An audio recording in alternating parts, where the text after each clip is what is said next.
Saya suka bila bercakap tentang soal PRN Sabah ini, saya suka berpegang kepada apa yang nyata. Okey. Cawan ini nyata, betul?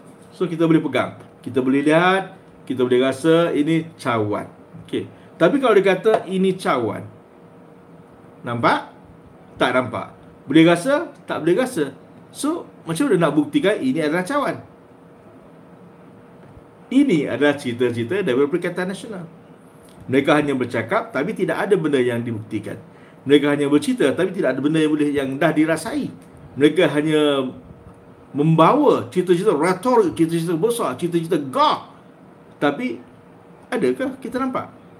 Tak ada kan?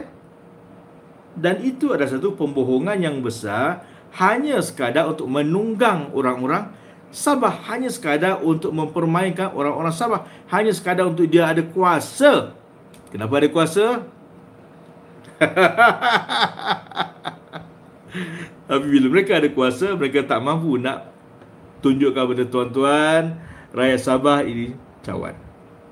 Cawan ke ni? Saya panggil cawan lah kan. Okay, ada orang panggil gelas plastik, tapi saya panggil cawan lah, mudah nak faham. Okay? Mereka tak dapatkan tunjuk yang ini, yang realitinya, yang saya sedang tunjukkan sekarang ini.